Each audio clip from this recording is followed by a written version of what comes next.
सफ़ेद रेत, नीला पानी, टूटती और टकराती लहरें, ये नज़ारा कुछ खास है।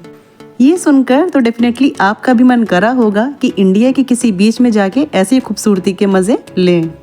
2024 की स्टार्टिंग से ही बहुत ज़्यादा हाईलाइट में आया एक ऐसा आइलैंड है जो कि मालदीव से कई गुना ज़्यादा ब्यूटीफुल है और अनएक्सप्लोर्ड है। जी हाँ, सही समझिए आप। रिसेंटली में हमारे honourable prime minister Modi ji द्वारा विजिट करा हुआ एक ऐसा आइलैंड है जिसका नाम है लक्षद्वीप। लक्षद्वीप 36 द्वीपों वाली एक जगह है जहाँ की खूबसूरती की तुलना कुछ लोग मालदीव से भी कर रहे हैं, जो कि उससे कई गुना ज़्यादा बेटर है और चीपर भी है। अगर आप भी लक्षद्वीप जाने की सोच रहे हैं तो कुछ बातों का ध्यान रखने की ज़रूरत है। इस वीडियो में आपको सारी डिटेल मिलेंगी कि लक्षद्वीप तक आप कैसे पहुँचें, कौन सा तरीका या रास्ता आपके लिए ज़्यादा बेहतर रहेगा, कहाँ पर आप स्टे कर सकते हैं, कितना कहाँ पर खर्चा आएगा, ये सारी डिटेल्स आपको इस वीडियो में मिलेंगी। तो शुरुआत करते हैं हमारे लक्षद्वीप की ट्रैवल गाइड की। तो दोस्तों, स्वागत है आपका फिर से मेरे यूट्यूब चैनल पर दुनिया घूमो विद नैन्सी अग्रवाल। दोस्तों, मालदीव की तरह ही लक्षद्वीप में भी वाइट सैंड बीच है। यहाँ जाने के लिए सबसे बेस्ट टाइम अक्टूबर टू मई है। उस टाइम पर यहाँ का टेम्परेचर 22 to 36 डिग्री सेंटीग्रेड होता है। तो ऐसे में घूमने के लिए वहाँ का वेदर प्लीजेंट लगता है। अगर आप जून टू सितंबर के बीच में वहाँ पर जाते हो तो उस टाइम पर वहाँ पर रेनी सीजन चल रहा होता है। तो ऐसे में वहाँ की जो वाटर एक्टिविटीज होती हैं वो बंद हो गई होती हैं, और उस टाइम पर लक्षद्वीप तक के लिए जो शिप्स जारी होती हैं वो भी बंद हो गई होती हैं। हालांकि टूरिस्ट के लिए 12 महीने लक्षद्वीप खुला रहता है। दोस्तों, लक्षद्वीप के सारे आइलैंड्स को एक्सप्लोर करने के लिए आपको 4 to 5 डेज का टाइम देना ही देना होगा। बट वहाँ जाने से पहले 2 बातों का खास ध्यान रखिएगा। पहला, वहाँ पर सभी मोबाइल नेटवर्क काम नहीं करते हैं। जो सबसे बेस्ट काम करता है वो है BSNL एंड सेकंड नंबर पे एयरटेल। और दूसरा, वहाँ पर ATM और बैंक्स की थोड़ी कमी है, तो अपने साथ में कैश सफिशिएंट अमाउंट में लेकर ज़रूर चलिएगा। दोस्तों, लक्षद्वीप के किसी भी आइलैंड पर जाने के लिए हर एक आइलैंड के लिए आपको एक परमिट लेनी पड़ती है। इस परमिट के लिए आप ऑनलाइन अप्लाई कर सकते हो। इसका लिंक मैं आपको नीचे डिस्क्रिप्शन बॉक्स में दे दूंगी। ये परमिट लेने के लिए आपको 3 तरह के डॉक्यूमेंट्स देने पड़ते हैं। सबसे ज़रूरी जो है वो है पहला पुलिस वेरिफिकेशन का डॉक्यूमेंट, दूसरा आपका ID प्रूफ और तीसरा 3 फोटोग्राफ्स। इस परमिट का डॉक्यूमेंट आपका लक्षद्वीप पहुंचने पर चेक करा जाएगा। लक्षद्वीप तक पहुंचने के लिए आपको 2 ऑप्शन मिलते हैं, पहला बाय फ्लाइट और दूसरा बाय शिप। और दोनों ही मोड से जाने के लिए फर्स्टली आपको कोची पहुंचना होगा। कोची से अगाट्टी आइलैंड के लिए आपको डायरेक्ट फ्लाइट मिलती है जो कि 5 से 6 हज़ार रुपये चार्ज करती है। ये फ्लाइट 1 से 1.5 घंटे की होती है और वहीं पर पहुंचकर आपका वो परमिट का डॉक्यूमेंट भी चेक होएगा। और अगर आप बाय शिप जाते हो तो कोची से कवरट्टी आइलैंड के लिए आपको शिप मिलेगी जो कि 19 से 21 घंटे आराम से ले लेती है। शिप को बुक करने के लिए इसका लिंक मैं आपको नीचे डिस्क्रिप्शन बॉक्स में दे दूंगी। बट शिप से जाते वक्त एक बात का ध्यान रखिएगा, क्योंकि ये शिप्स डेली नहीं चलती हैं, तो वेबसाइट से शिप के शेड्यूल को चेक करके आपका ट्रिप उसी अकॉर्डिंग प्लान करिएगा।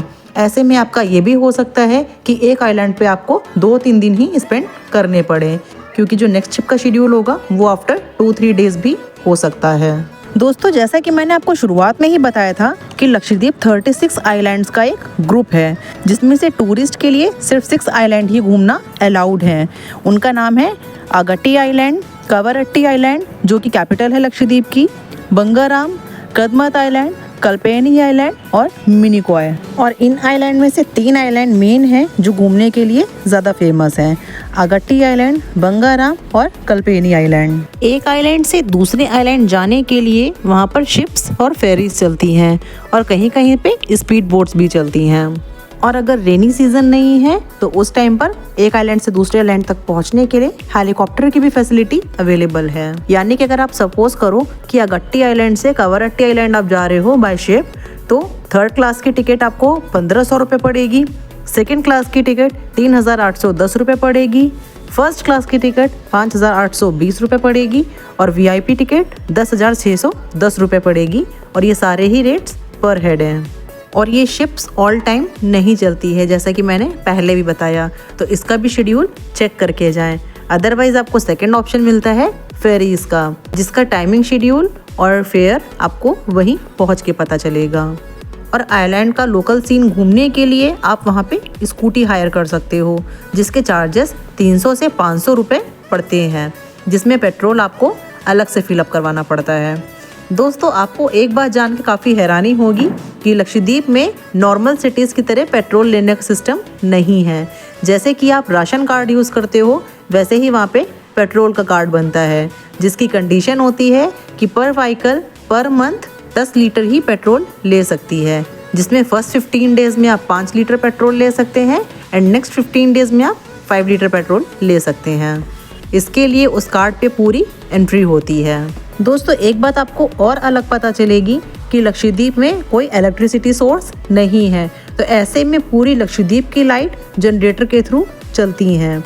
तो एक बात का आप खास ध्यान रखें कि अगर आप समर्स के टाइम पे जा रहे हो और एसी रूम ले रहे हो तो एसी को ज़रा सोच समझ कर चलाइएगा, ज़्यादा इलेक्ट्रिसिटी वेस्ट ना करिएगा। दोस्तों, अब बात करते हैं कि किस आइलैंड पर आप क्या क्या घूम सकते हो। दोस्तों, आगाट्टी island, Kadmat island, Kavaratti island और मिनिकॉय आइलैंड, ये आइलैंड अपने बीचेस के लिए जाने जाते हैं, जिसमें से मिनिकॉय हर कोई नहीं पहुंच पाता है क्योंकि वहां जाना ज़रा मुश्किल है। तो बीचेस घूमने के लिए लोग आगाट्टी आइलैंड को ज़्यादा प्रेफर करते हैं।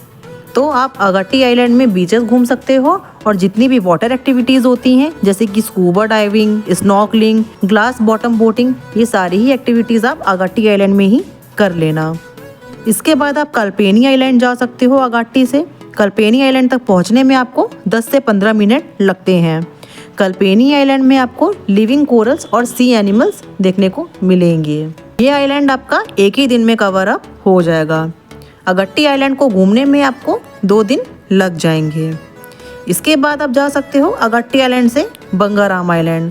दोस्तों, बंगाराम आइलैंड अनइनहैबिटेड आइलैंड है, तो यहाँ पर आपको सिर्फ और सिर्फ रिजॉर्ट ही मिलेगा, जहाँ पर आप रह सकते हो और रिजॉर्ट में ही एंजॉय कर सकते हो। अब बात करते हैं कि कहाँ पर आपको कितने रुपए तक में स्टे मिलेगा। आगाट्टी आइलैंड में आपको 5,000 रुपये तक में किसी भी रिजॉर्ट में रूम आराम से मिल जाएगा। और अगर वहीं बात करते हैं हम बंगाराम आइलैंड की, तो वहाँ पर सिर्फ एक ही रिजॉर्ट है जो कि गवर्नमेंटेड रिजॉर्ट है।